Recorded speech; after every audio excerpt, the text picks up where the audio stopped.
Hey guys, what's going on? My name is Zenaton, and today we're going to be going through and rating all the new cards in the latest expansion for Legends of Runeterra, Monuments of Power. If you're new to this series, just a quick overview.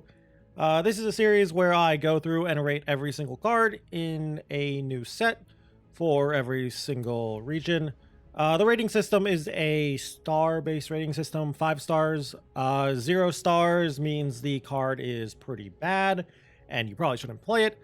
While 5 stars means it's a pretty good card, and you should probably be playing it. There are no half stars, so you won't see a rating of like 3.5 or 4.5.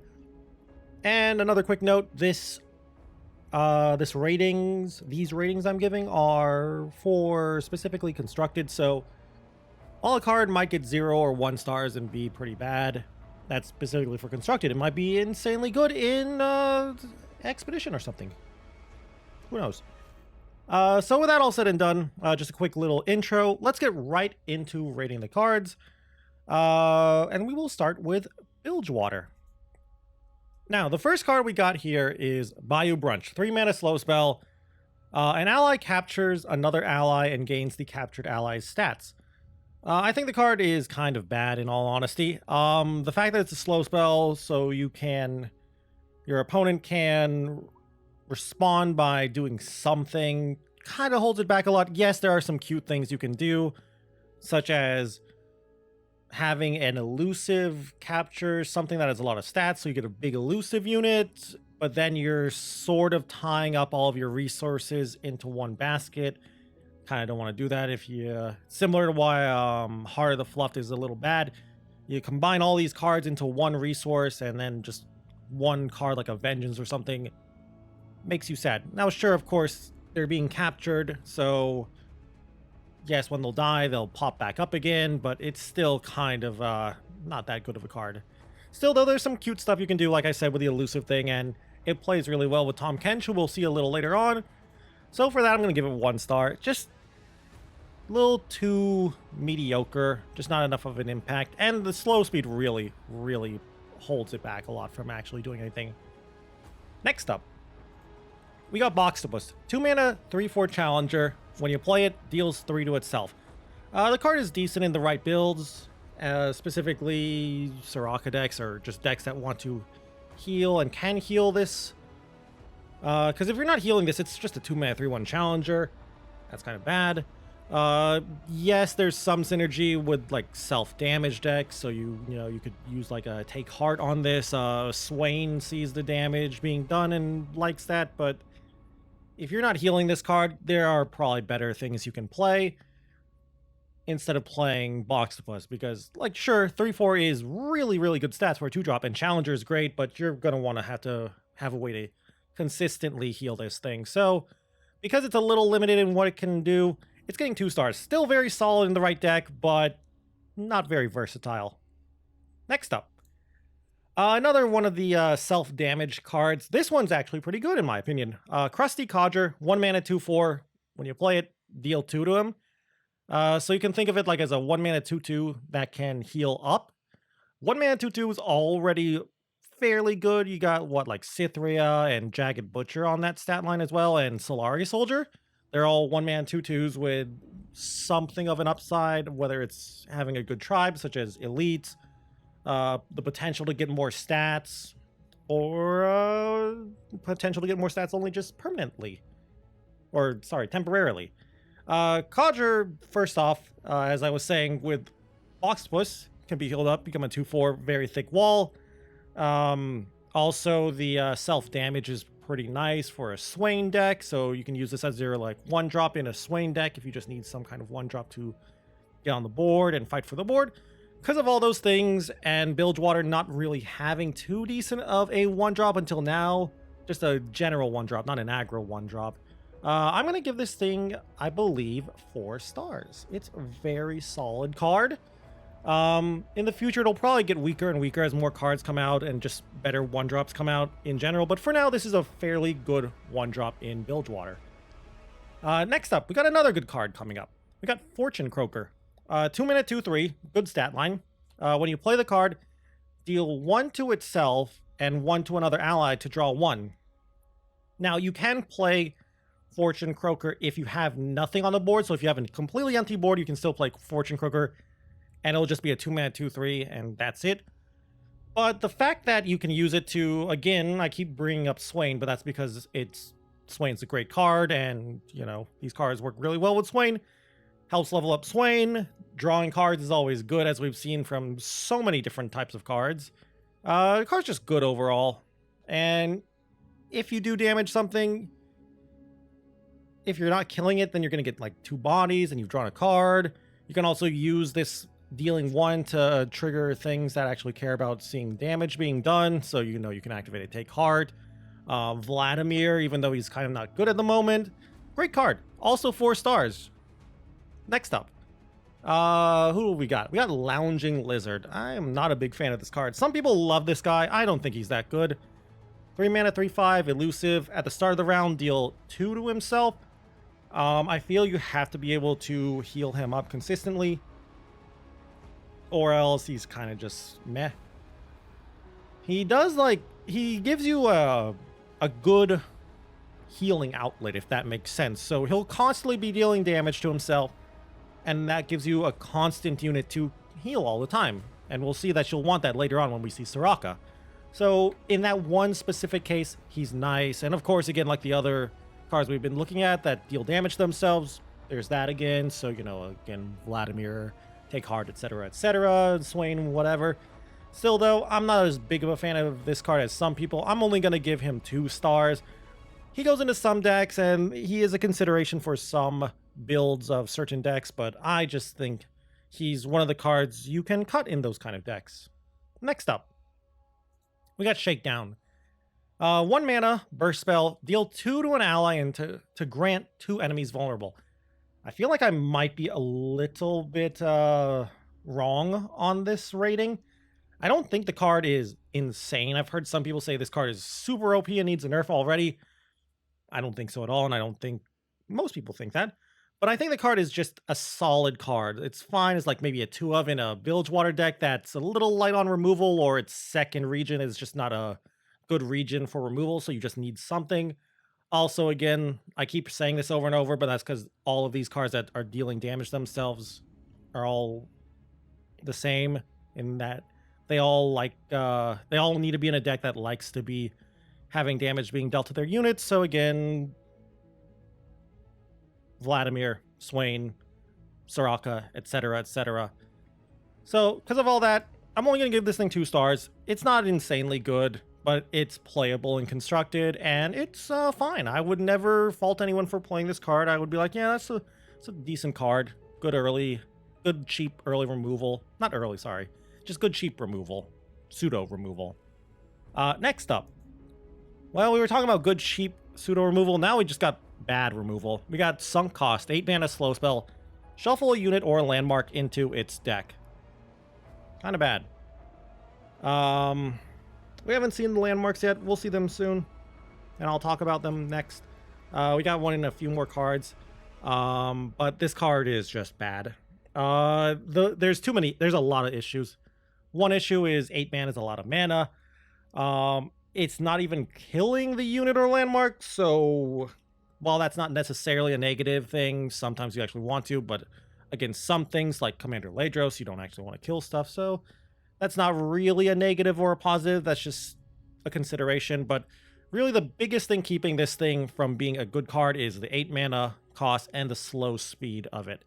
If it was either maybe an 8 mana fast spell or a 7 mana slow spell or something, sure, this card might see a little play, but as it is now, it's just a little too expensive, and just the slow speed really hurts a lot. Because you can't even use it like for Vengeance. Vengeance is just, what, 7 mana, kill a unit? The only reason it's even playable is because it's fast. You can use it to be like, oh, I'll block here, do a trick. The opponent will do a trick. I'll respond to the trick with Vengeance. Here it's just like, I guess I'll just play Sunk Cost, and that's probably your whole turn. So yeah, not bad. Or sorry, no, really bad, but not unplayable. I'm going to give it 1 star because it's a way to get rid of landmarks if you're desperate enough. So there's that. That's the only reason it's getting 1 instead of 0 stars. So 1 star. Next up. We got Tom Kench himself. I like Tom. He has been unbenched in this game, and he is pretty good. 4 mana, 2/6. He got a big butt. He's a thick lad. There's a lot to unpack with this guy. So let's start. At the start of the round, you get an Acquired Taste in hand. Acquired Taste, as you can see in the top left, is a 2 mana slow spell where Tahm Kench will swallow an enemy unit. So the enemy unit will then strike Tahm, and then Tahm will capture that unit. And to level him up, he has to have captured 3 units, and then when he levels up, obliterate the enemies that have been captured while releasing those that are allied units. And also we can see his champ spell is BAYOU BRUNCH, which we saw earlier on. Kind of talked about how it's a bad spell, but Tahm Kench is one of the ways to make that spell a little bit better. But I think you don't actually want to play BAYOU BRUNCH in a Tahm Kench deck because, again, the card's kind of meh.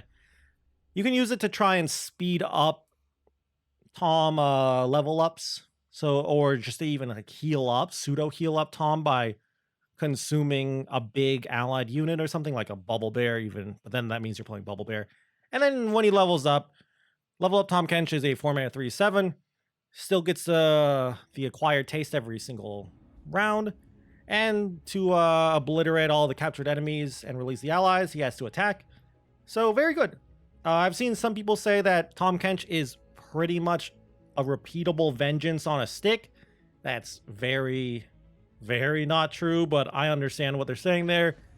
Also, a cute trick you can do if you're in Targon or you have another region that can silence, you can silence your own Tahm Kench in response to a removal spell. For example, if your opponent plays Vengeance, you can use Hush on your own Tahm. By hushing or silencing Tahm, he will not release the captured units anymore, so that can be kind of a cool little combo kill spell shenanigans. And it comes up every now and again. More often than you would expect it, so it's nice to know that's a thing.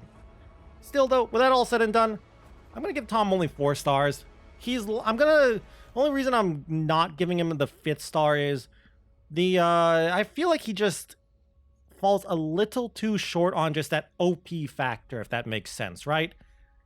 Like, he's really strong and the repeatable Acquired Taste is really good, but 1 kill spell and he's just sad. Like, 1 Vengeance and you've lost a lot of tempo. Like, you spent all this mana. Like, let's say you capture 2 units and you're about to capture a 3rd unit and your opponent responds with Vengeance. If you don't have like a Bastion or maybe at the very least a Hush to silence it, that's a huge tempo gain for your opponent. That's 4 wasted mana with the 2 Acquired Taste. Tahm's dead, and they just got 2 new units back. And they get their summon abilities too if they have them. So like, attunes go off, etc., etc. So that's also pretty meh. But still, very strong card. Don't take that as a reason not to play him. You should still play Tahm. He's a very good card, and he's very fun too. The card's very fun to play. I love the card. Next up though, we got the first of the landmarks. Now, landmarks are a new card type. They are a card that comes down and they will do something. They're all very different. We'll see every single landmark throughout the video. The first one is the Slaughter Dogs. 3 mana at the start of the round, toss 1, and then if you are deep, destroy it and you get to summon a random sea monster. Also for landmarks, they can only be killed by certain spells that specify landmarks. So if you try to Ruination, landmarks will not be destroyed. It specifically needs to say it will affect the landmark.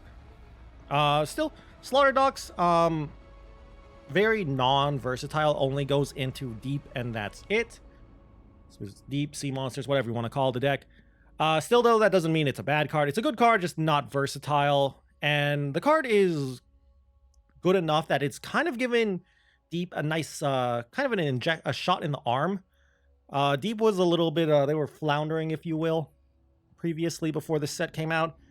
And this card helps them out. It's like, it does slow the deck down because you cut things like Jettison to run Slaughter Dogs, but the huge tempo swing you get for when the Slaughter Dogs basically cracks open and you get that random sea monster is huge. Like, that is an insanely good big tempo swing. And plus, you might even get a good sea monster too. That's also a consideration.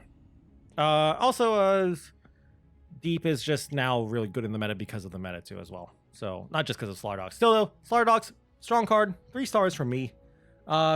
Nice to get in the early game to start the Deep trend. Nice in the late game because, you know, you still get the random sea monster. Good at all points in the game. Little bit slow though because it's a 3 mana do nothing. So against an aggro deck, you kind of probably don't want to see this in the early game. Still, like I said, powerful card. 3 whole stars from me. Next up, the last Bilgewater card is Wise Fry. 6 mana, 3/8, Overwhelm, Vulnerable. When you play the guy, deals 1 to all other allies and gets +1/+0 for each of them. I think the card is bad. Not unplayable, I just think there are better cards that do similar things that are just trying to be finishers. So I really just don't think he's good. Also, the fact that he's got vulnerable really hurts a lot too. Maybe in the future, if there's some weird Noxus Bilgewater self-damage deck that plays like Vladimir, you can use this along with Vladimir to try and like get a good finish, but I'm not seeing it. And again, it's really just that vulnerable thing that, in my opinion, holds the guy back. And let's say, like, what's the best case scenario? Not going too crazy. Let's just say you have like 5 units on the board, like 1 drop, 2 drop, 3 drop, 4 drop, 5 drop, and your opponent's just been doing nothing. They've just been ignoring your units. You get a 6 mana 8/8 Overwhelm. That's good, but is that even amazing? Like, it's good, don't get me wrong, but it's still just like 6 mana 8/8 Overwhelm with Vulnerable. I mean, I wouldn't even say it's not bad. I'm not trying to say it's bad. It's just I'm not too impressed by it. I'm just like, oh, okay, cool. Vengeance, Ruination, whatever. Freezes. So with that all said and done, I still think the card is fine and serviceable as a big Overwhelm finisher. I just don't think you want to play it because there's better things in the game. 1 star from me. Like, play Riptide Rex or something, I don't know. And that is the last card for Bilgewater. Let us go to Demacia, who I believe also has a new champion. Okay, we're going to start with a bad card here. Like a really bad card, too. In Demacia, we're going to start with Confront. 3 mana burst spell, grant an ally challenger. Quick note, that is permanent, so it's got that going for it, but I just feel like this is one of those cards where the effect is good, but it's just you don't want to spend a whole card for this effect. In my opinion, the problem with the card is On Guard also exists, which is the 3 mana burst spell, give all of your units challenger for that turn only. And I'd rather just play that in most cases. Like, what do you care? Why would you want permanent challenger? Sure, you can do some cute stuff by like killing multiple things over the course of multiple turns. That's assuming your opponent is just not doing anything, just sitting back. And so because of that, I'm probably rating this a little low. I'm only giving this thing 0 stars. I don't think it's good at all, and I don't think any deck should play it. Next up, Dragonguard Lieutenant, the first of the Dragon Synergy cards. Demacia got a lot of these. Dragonguard Lieutenant is a 2 mana 3/2, and when it is summoned, if you behold a dragon, grant me challenger. Again, if you forgot what Behold is because you haven't played the game in a while, Behold specifically says when you play the card and you behold, it checks both your hand and your board, and if you have the thing it's trying to behold, do the thing it says. So in this case, when Dragonguard Lieutenant comes down onto the field, it checks your hand and your board, and if there is a dragon, the guy has challenger. A lot of the time, you're going to have challenger, because if you're playing a dragon deck, specifically Dragonguard Lieutenant decks, you want to play a lot of dragons, and you're probably playing some of the cheaper and the more mid-rangey dragons. The card by itself is fine and servable. 2 mana 3/2 is a good stat line. It can block Fearsome. Challenger, really nice. You can use it to pick off some key cards like Elusives or like problematic 1-drops. Solid card. Not too crazy, but still very strong. Good 2-drop. Just a very, like, just definitively solid card. Nothing weak about it, nothing insanely strong about it. 3 stars. A little weak against Avalanche, and that's popular, but, you know, you can't be good against everything, right? Next up, more dragon synergies. Dragon Guard Lookout. 6 mana, 3/5. When I'm summoned, if you behold a dragon, rally. So I think this card's a little divisive, because of the way people are trying to build dragons. Some people try to build dragons more mid-rangey and tempo-y. Other people try to build it more control-y. And this card is specifically why I think a lot of people try to build it more mid-rangey and tempo-y, because this card is good payoff for dragons. The problem is, you look at this card and then you look at Citrus Courier, I believe, who is the Bilgewater card that is pretty much the same thing except it heals. And to do that, you have to plunder? I think that's what it's called. I think that's a mechanic, I'm sorry. Still, though, I think obviously when you look against... You compare 2 cards in different regions, you'll see a lot of strengths and weaknesses. Still, as a 1 or even a 2 of in a dragon deck, I like this card.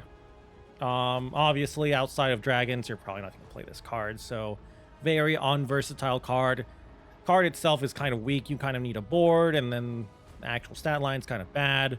For that, I'm only giving it 2 stars. You'll play like a 1 or 2 of this card in a dragon deck that's more tempo-based. Next up, we got one of the good dragon cards. Not even just in dragon decks, too. 2 mana, 1/3, Egghead Researcher. When I'm summoned, create a random dragon follower in hand. I think this card is really good. I'm probably overrating this card, too, in all honesty. Egghead Researcher, in my opinion, is a good card for not just dragons, but it helps out dragons for those Behold cards, so it gets dragons in your hand early. But it also helps out Demacia-based control. It gives you a unit with a okay body, like a 1/3 for 2 is not insanely bad. But it also gives you some extra card advantage. You can throw away that random dragon if you don't like it using something like Rummage or whatever. Most of the dragons are just really strong and good. They're usually just big, fat stat sticks, so you'll be happy with it. So there's not much to talk about with this guy. It's not a very complex card. Still 4 stars. Got a lot of versatility. And this is one of the big reasons why I think a lot of people play dragons, because this card is just so good, in my opinion. Still, though, he's not enough to carry Demacia on his back, and outside of Scouts, Demacia kind of just sucks at the moment. Still, though, good card. Next up, Cadragon, the Infernal. 9 mana, 9/6, Fury, because dragons have Fury usually. When I'm summoned, grant other dragon allies everywhere +2/+2. So, you know, if you draw a dragon from Egghead Researcher, it'll add the +2/+2. Pretty decent card. The problem is, it's 9 mana.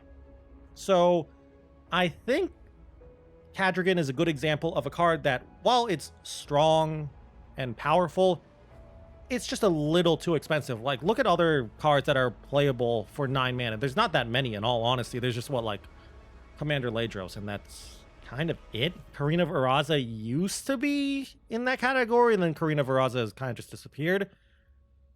The problem, in my opinion, with Cadragon is he's just a little too slow. Like, sure, he's affecting the board, too, which is not something you see too often with buffs. But if you have a board with other dragons on it, you're kind of already doing pretty decently. Now, obviously, if you get it off of Egghead Researcher, I think I just said this, but if you get this guy off of Egghead, it's a pretty nice card. So, because of that, it's decent top end. I'm going to give you 1 star. The problem is, if you want top end as a dragon deck, you have other options such as Mind Splitter and Bolas, of course, and I think that's it, really. But still, Mind Splitter is just so much better. Next up, we got SHARPSIGHT. 2 mana burst spell, give an ally +2/+2, and I can block units with elusive this round. I thought this card was okay at first. I didn't think this card was that amazing. I have since come around, and now I think this card is actually really, really strong and insanely good. So you might say, well, streamer, why is it good? First off, it's in Demacia. Demacia has the whole Scouts thing going on. They got rallies as well, so use this card.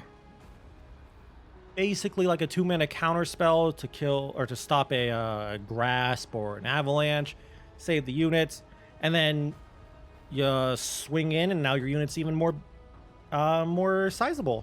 So it kind of hurts. Also, of course, it's just a combat trick that's very cheap, so it helps you win combats, helps you push in a little bit of damage, and the whole blocking elusives thing does actually come up. So I think the card is fairly good. 4 stars, one of the better combat tricks. Next up, we got SHYVANA, the first. Sorry, we already had a first champion. We got the Demacia champion, the Dragon champion, a card that a lot of people were wanting to see for a long time. She is a 4-mana 3/4, and when she attacks, she gets +1/+1 for the round. She is also a dragon in both her level 1 and level 2 forms. To level her up, she has to have seen dragon allies deal 12+ damage. That includes herself. Leveled up SHYVANA is a 4-mana 4/5 with Fury. When she attacks, she gets +2/+2 instead of +1/+1. And she gets to create a fleeting strafing strike in hand, which we'll see later on, which is a 3-mana single combat that heals dragons. Her champion spell is SHYVANA's Confront. We already talked about Confront earlier on and how it's a bad card. I think SHYVANA is kind of mediocre. She is an okay card in dragon decks because, you know, she helps out dragons in one of their biggest weaknesses, which was the mid game, where they had maybe just White Flame Protector as their only mid-game-ish dragon. Really, SHYVANA, the way to think of SHYVANA is don't try to level her up too hard. She's mostly just there in the early game to mid game as a way to eat removal and soak up removal to make way for your big dragons, to make way for your Mind Splitters, to make way for Bolas, to make way for whatever big late game stuff you have. Or, of course, like I said earlier, you can also try and use this card as in more of a tempo-based Demacia deck. The problem is a 4-mana 3/4 in a tempo deck's not bad, but not crazy good. Still, though, the card is fine, and she's fine, and not just fine, but pretty much only good in dragon decks. So between the not that strong of a card, her level 1 form is kind of weak, and her champ spell's kind of bad. I'm only going to give her 3 stars. Still very playable card, but she only really goes into dragons, and even then, she's not even that good. So only 3 stars for me. Maybe she'll get the least in treatment and get a better champion spell, but for now, that bad champion spell and her bad level 1 form are kind of holding her back, in my opinion. Next up, we got Stalking Broodmother, another one of the new dragons. This one, I think, in my opinion, is mostly for Expedition, to try and make Expedition dragons more consistent. 7-mana 6/6 with Fury and Scout. There's not much to talk about here. It's okay from Egghead Researcher, but you probably should not play this in your deck. There's not really much to say. For me, 1 star. It's fine if you just need something as a big thing and you can't think of anything and you just want to shove dragons into the deck. As a 6-mana 6/6, or sorry, a 7-mana 6/6 Scout is fine. I'm not, if I see it, I'll wonder why someone's playing it, but I won't be like, that's a bad card. It's fine.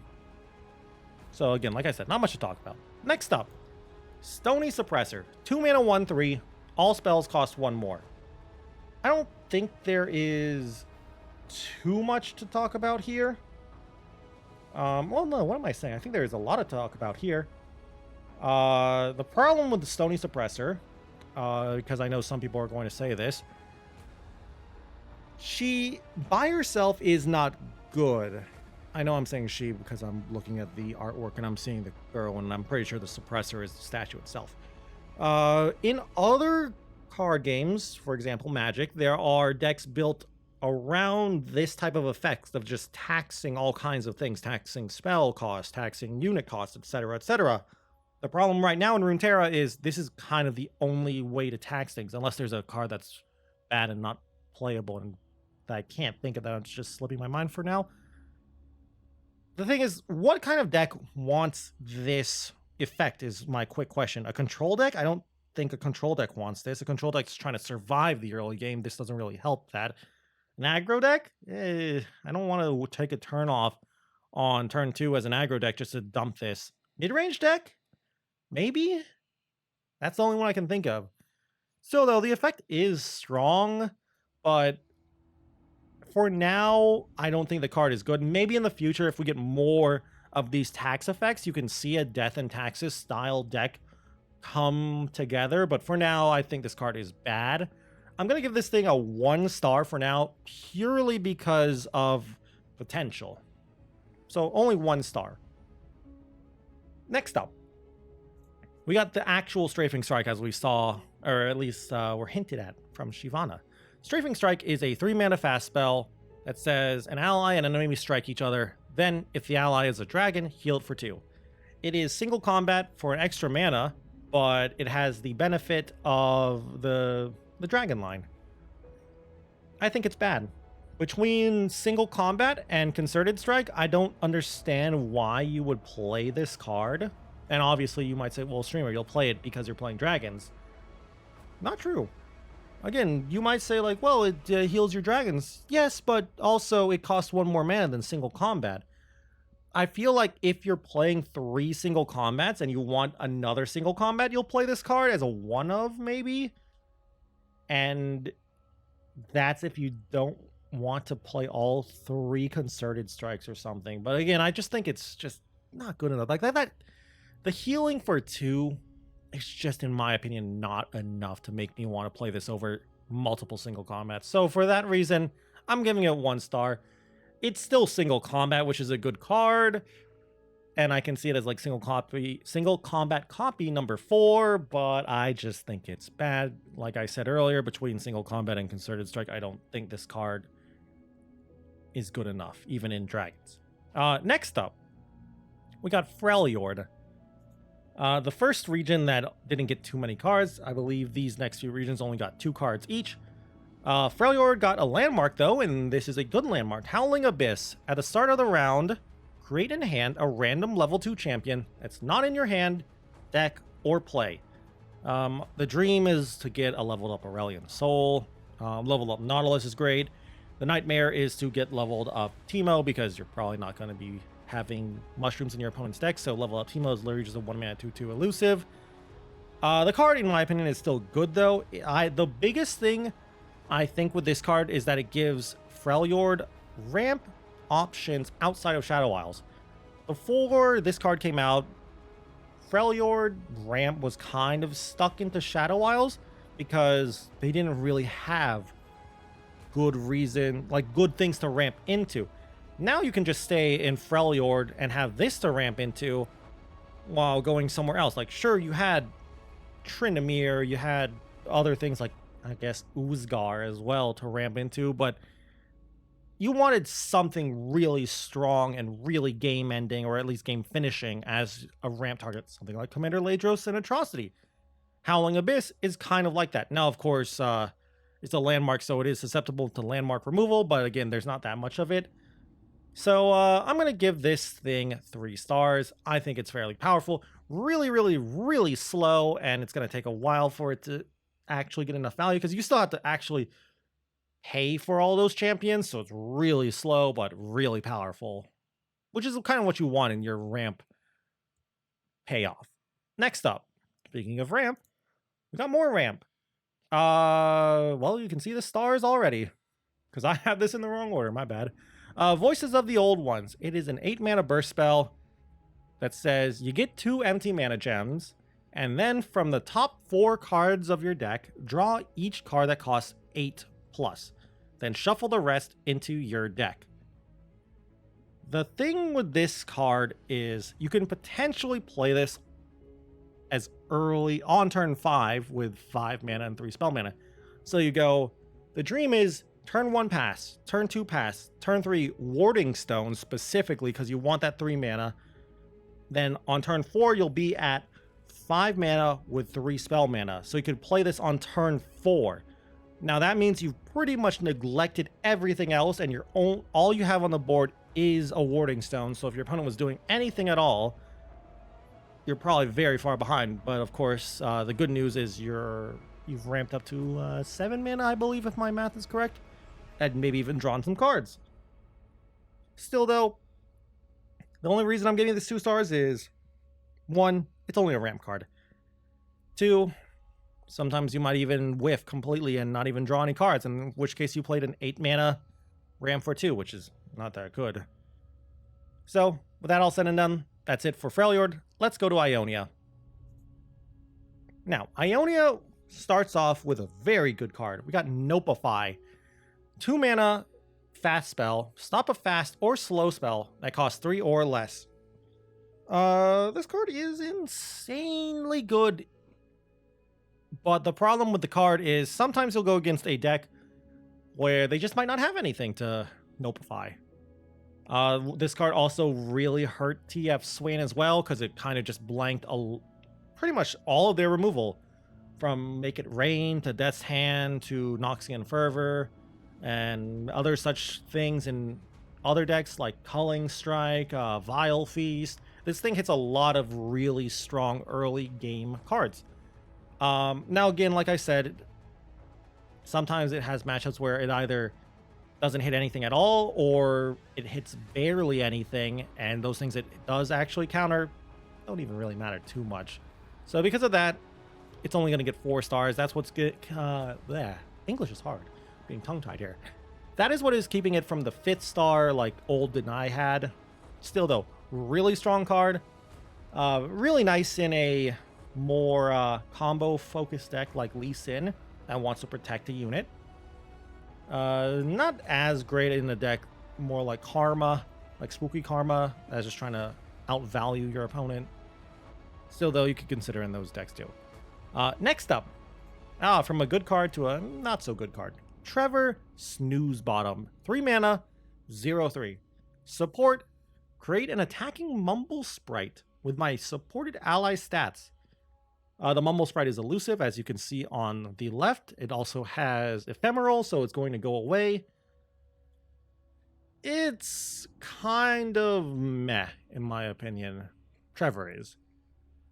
He's not unplayable. He's kind of just... The thing about Trevor is he's mostly just a stat stick, if that makes sense. Now, compared to Mentor of the Stones, the 3 mana 1/1, might be called Mentor of the Ages. I'll be honest with you, I can't remember his full name because I just call him Mentor. Trevor might actually survive an attack because he has 3 health, while Mentor, who's also a 3-drop, only has 1.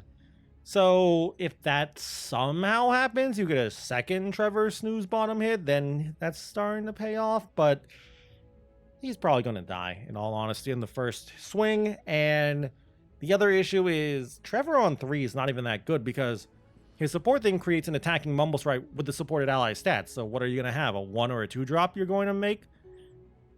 That's not that great. So you look at him more like a late game kind of thing. You use him copying something big-ish to get an elusive to try and finish off your opponent, I guess, is the best way to think of this guy. Still, he's not terrible, but I just don't think any deck wants him. I think elusives don't want him.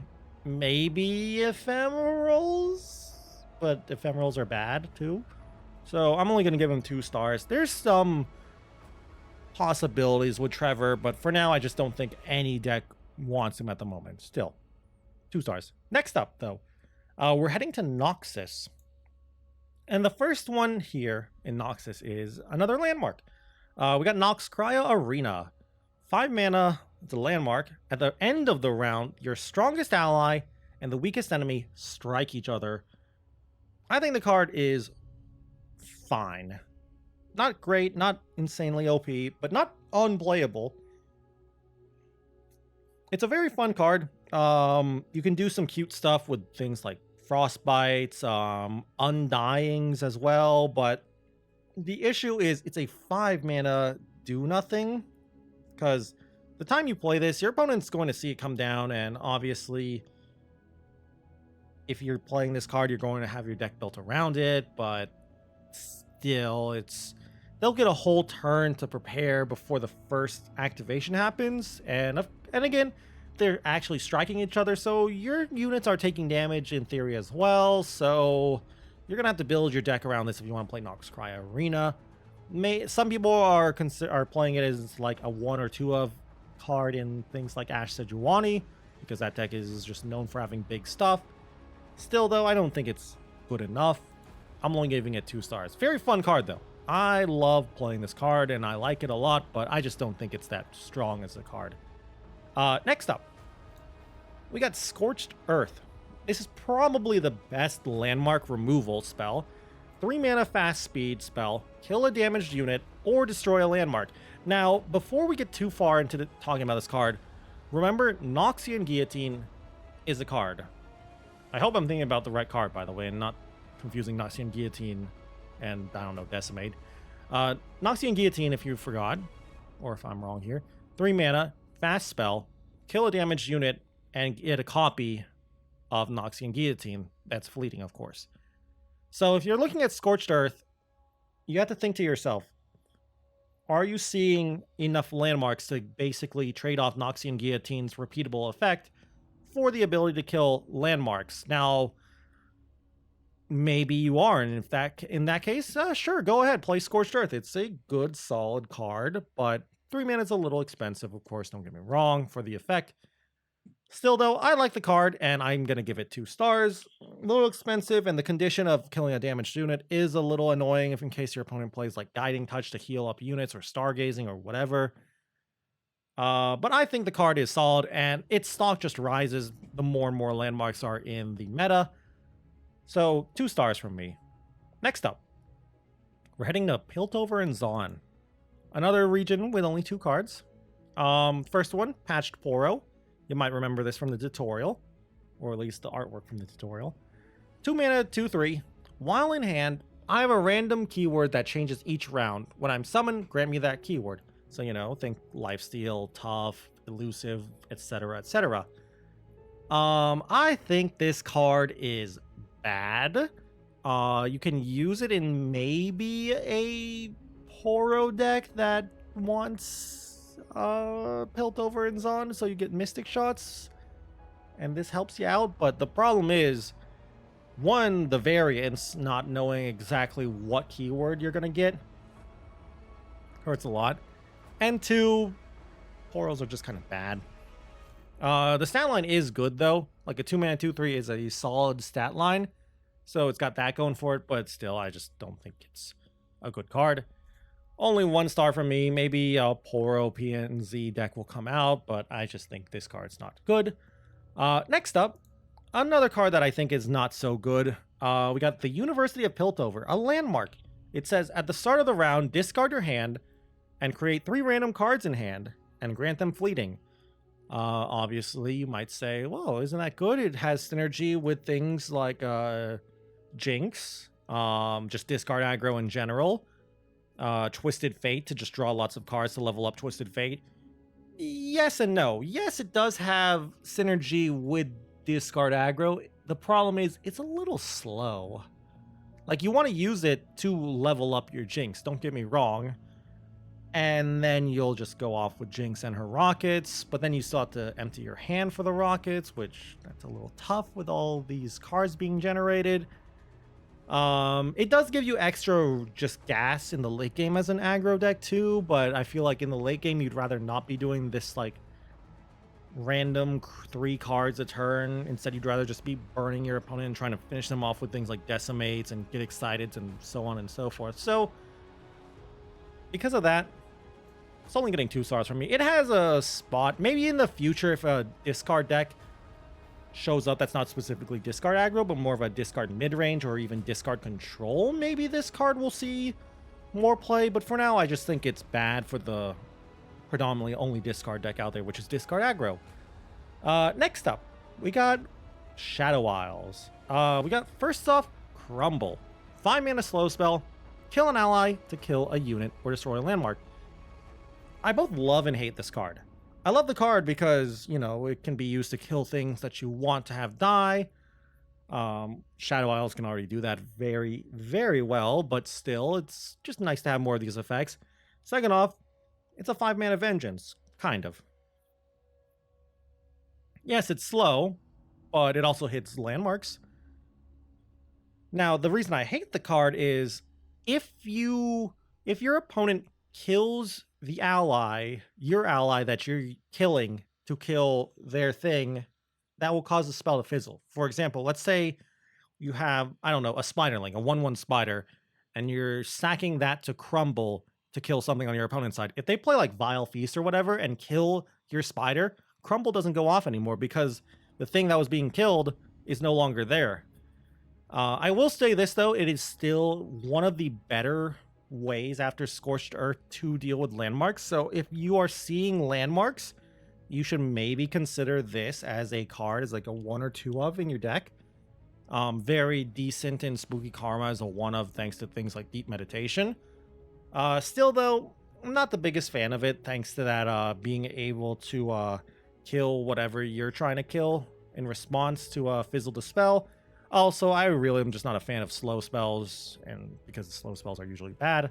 Because of that, it's only getting 2 stars. Good in the right meta, and it's really nice if you want to try and kill some stuff that you're trying to kill, like, I don't know, Undyings as well are pretty nice to kill, but still, because of that, kind of meh. Next up, Vaults of Helia. Another landmark. 5 mana at the start of the round, kill your most expensive ally to summon an ally from your deck that costs 1 more. A lot of people saw this card and they were thinking to themselves, oh, it's the Magic card, Birthing Pod. And anyone who's played Magic and knows Birthing Pod knows that card was insanely busted.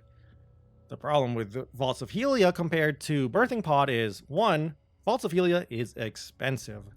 2, you can't really choose what you're killing. It's always going to pick the most expensive card, so there's also that. 3, your opponent, you don't get the effect until the round starts. So when you play this card, your opponent gets a turn basically to mess with your board to try and try to force some of their control onto your board to try to control the vaults. Now, of course, there are some broken, not even broken really, but just some powerful things you can do. For example, a 5-drop dying brings out Anivia. Anivia dying, bringing out Rekindler. Rekindler dying, bringing out Tryndamere. Tryndamere dying, bringing out Commander Ladros. Like, that sounds really powerful. Again, like I said earlier, though, if you just kill the unit, nothing really happens. Like, let's say you have only 1 unit on board, and you're like, I want this unit to die. I want this 5-drop to die to bring out Anivia. You play Vaults of Helia. Your opponent's like, oh, you have like 1 or 2 mana left. I'm going to kill your 5-drop, and you'll probably have nothing left for the vaults to kill, and then you're kind of out of luck because you just played a 5 mana do nothing. So because of that, I'm only giving this thing 1 star. There are cute decks out there that play this card. They're mostly in the meme category. Still though, they're fun, and who knows, in the future, it's a very strong effect. Don't get me wrong, the effect is strong. So in the future, maybe there will be a more consistent Vaults deck, but for now, I just don't think the card is good enough and just has enough payoff. A little too expensive, really. Next up, we got the last region. We got Targon. They have a lot of cards and a champ as well. First off, we got Astral Protection. I might be overrating this card, I think. It is a 4-mana burst spell that says heal an ally for 4 and then grant it +0/+4. Don't make the mistake I have done numerous times, which is thinking it just gives +0/+8 because of the heal. I've definitely messed up my math because of that. Still though, as we'll see later on, Targon likes healing now. This card's one of the best healing spells there. And plus, you can put this on something that has Challenger. Remember, Boxtopus, the 3/4 Challenger for 2. Boxtopus loves this card. So, because of that, I'm giving this thing 3 stars. The thing you Astral Protection is probably not going to die for a long time. And then use it with Tahm Kench as well. You'll have a really big Tahm Kench, like a 2/10 Tahm Kench. Pretty good card. I might be overrating it. Might be more of a 2, but I think the card is good enough for a 3. Next up, Crystal Ibex. 4 mana, 4/4. Play the card, grant an ally Overwhelm. I don't think this card is bad. I also just don't think it's good. I think it is fairly middling and just not really playable. The problem I think with Crystal Ibex is, what deck wants this effect? 4 mana 4/4 is fine stats, like it's not terrible. But do you want to play this on 4? If you're playing this on 4, unless you're doing some funny stuff with like spell mana, you're probably only playing this on, you're probably only giving a 3-drop overwhelm, which that's not great. Sure, the overwhelm is permanent, so you can use this guy in the late game to give something big overwhelm. That's kind of cute, but even then, it's just, I feel like there's just better stuff you could be doing and more powerful stuff, really. So 1 star, fine stat line, okay ability. I think this card should just stay in Expedition, really. Next up, Divergent Paths, 3 mana, fast speed, draw a landmark or destroy a landmark. Pretty good landmark destruction. So also the whole drawing a landmark is nice. I feel like you only want to play this card in a deck that is playing landmarks that care about the landmarks. And like it really wants to see the landmark early, which we'll see a landmark like that soon anyway. I also think you should only play this if there are a decent amount of landmarks in the meta as well. Still though, very powerful. Little expensive because you still have to play the landmark as well, but it's also a good landmark destruction spell. So it's got that going for it, but I feel like this card kind of loses a lot of its value the less landmarks are in the field or in the meta. So because of that, I'm only going to give this thing 2 stars. Fairly decent if you're playing a deck that has a landmark and the landmark is key to the deck, so you can use this to find the landmark as a like a last resort kind of thing. And it's pretty good if your opponent plays like a expensive landmark like Howling Abyss, then you can be like, oh, I'll use this 3 mana spell to kill your 7 mana landmark. So that's nice. Next up, ooh, Eclipse Dragon. I like this card. 7 mana, 7/5. It's a dragon, obviously, so it's got that going for it. It has Fury as well, like most dragons. It's got both a Daybreak and a Nightfall, which is very cool. I like that. Daybreak says the next dragon or celestial unit you play costs 2 less. So right away you can think, oh, turn 7, Eclipse Dragon. Daybreaking it, of course. Turn 8, Aurelion Soul. That's already very cute. Nightfall says create a random dragon follower and celestial follower in hand. So it's also got a little bit of a late game power too.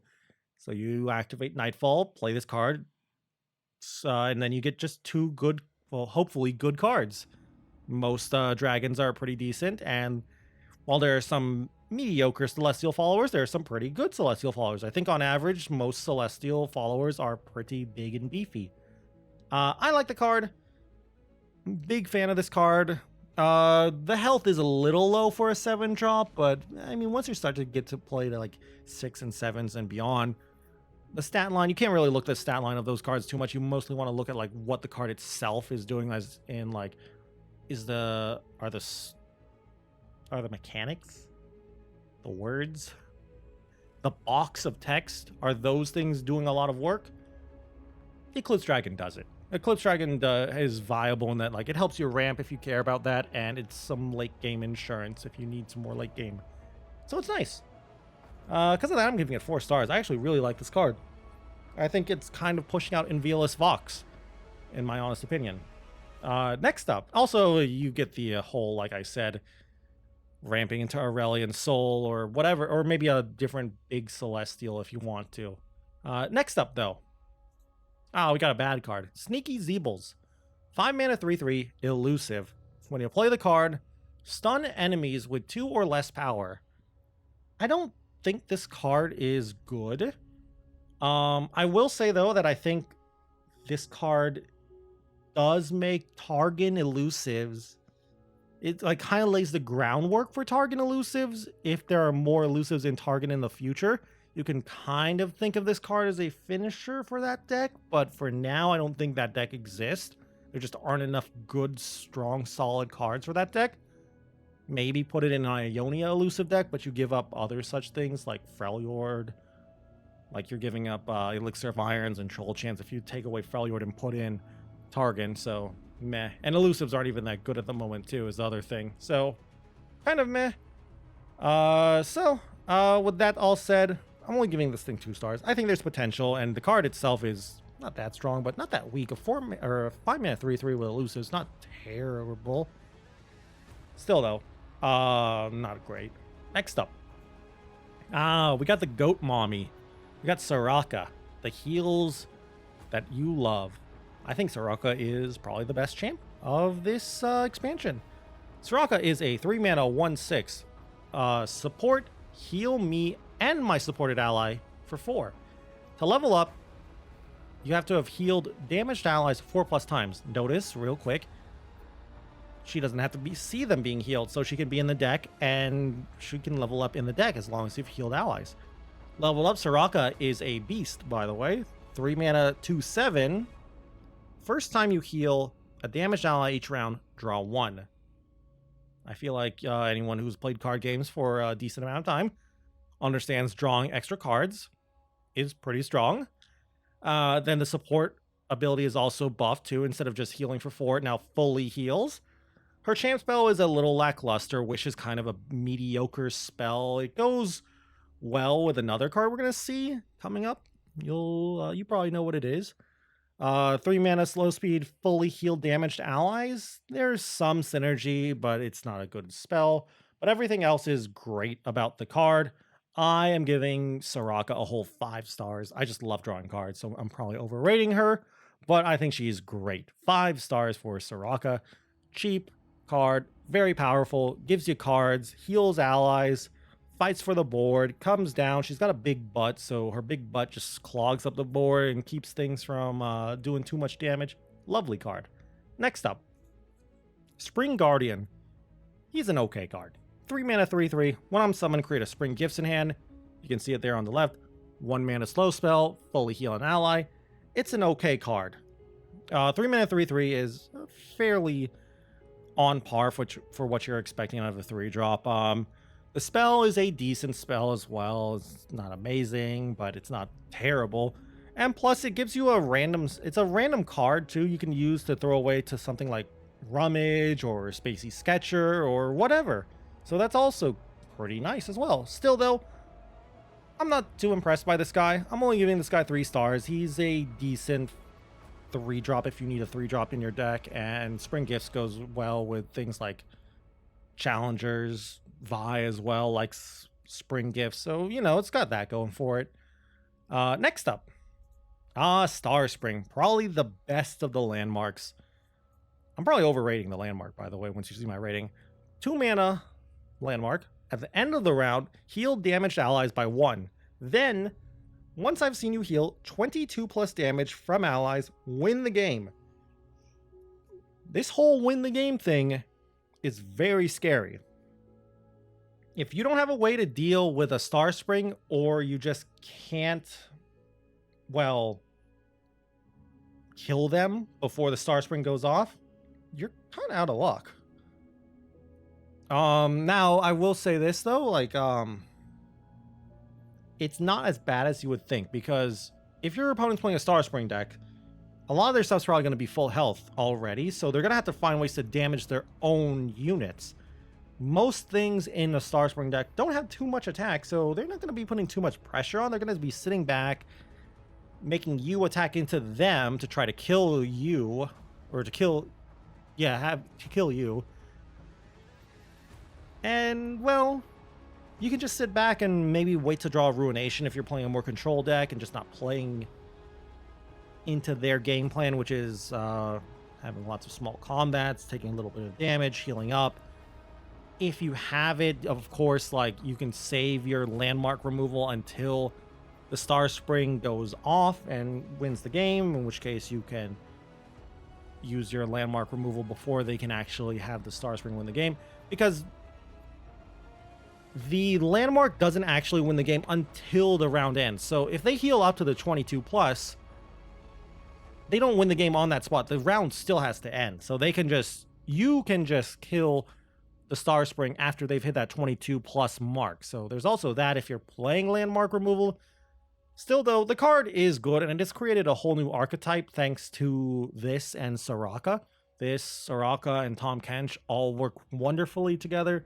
Because of that, and just how strong it is, and how landmarks are kind of tough to deal with and tough to remove, I'm giving this thing a whole 5 stars. I think this card is very strong. The deck itself that plays Tahm Kench and Soraka, I don't think it's as strong, but I think this card is a very scary card. And honestly, I could see this card getting nerfed and making the amount of health you have to heal go up, or the card itself go up in mana cost. Now, I've been rambling about this card for a while, so let's go to the next card. Stargazer. 4 mana, 3/4. When you heal a damaged ally, give it elusive this round. It's okay. Not much to say about this one. It's not amazing, but I mean, what is it you want me to say here? I feel the problem with Stargazer is it's just a little too much work for not a great payoff, right? Like, sure, you can play Stargazer and then use either like Soraka or gems, even if you have gems, to heal something and give it elusive. Like heal a Star Shepherd to give it elusive. That's kind of cute. The thing is, I just feel the kind of deck that wants to be playing Stargazer and getting a nice elusive attack in is not really a heal deck, if that makes sense. So because of that, I just don't think this card goes in any deck. Because of that, I'm only giving this 1 star. I'm probably underrating it. It probably is more of a 2-star thing. Play as like a 1 of or a 2 of in a more healy deck. The thing is, as we saw with Starspring is the better healing win condition. But who knows? Like I said, maybe in the future, a healing deck will show up that doesn't really want to win with Starspring and will try to win with a very big unit that gets elusive from Stargazer. Again, I just don't think the card is good enough. Next up, we got Wish. Actual Wish. Yeah. Sorry, English is hard. We already saw this with Soraka. I told you it was bad. I believe this is the last card, too, of the entire set. So we're ending with a bad card. But again, and it's a really bad card. The problem, I think, is you can just pull it. There are other cards that just heal that are kind of better. Guiding Touch is a good one, I think. Now, of course, like we saw with Star Springs, there is the combo of like having a lot of units on the board that are damaged, playing Wish, healing up for a bunch, getting a win like that right away. But the problem is, Wish is a slow spell, so your opponent can respond to it, so that hurts a lot. And again, a healing spell or card in general, you kind of have to do something. Like, they have to do something else than just heal, or they have to be cheap. This card just doesn't do anything. Like, if you have a big board with a lot of damaged units and you use Wish, sure, that value is great. Like, that's insanely good. Do you actually want to play this card and try to have that? Because if you had a big board with a lot of damaged units, you probably were already in a good spot anyway. Now, the only reason I think you should see Wish ever being played is from Soraka. And when I say that, I mean like from Soraka's champ spell. I don't think you or your opponents should ever play Wish in your deck, even if you're a Star Springs deck. It's just not a good card by itself. So, with that said and done, you can probably guess what I'm going to give this card. It's getting a 0 stars. And with that said and done, that's all. That's all the regions and all the cards from the latest set. I hope you all enjoyed the video. It's very fun to do. I hope you all maybe learned something listening to me ramble about all of the cards and giving them ratings. If you disagree with some of my ratings, I'd love to hear your opinions down below in the comments section. If you enjoyed the video as well, please be sure to leave a like or a comment anyway. If you guys want to keep up with the Runeterra content, please be sure to subscribe to the channel. And if you guys want to catch me playing some Legends of Runeterra, I stream pretty much every day on my Twitch account at twitch.tv/Zenaton. Yeah, so that's all there is. I hope, again, like I said, I hope you all enjoyed the video, and I hope you learned something today. And with that all said and done, thank you all again once more for watching this video. And until I see you guys in the next one, bye!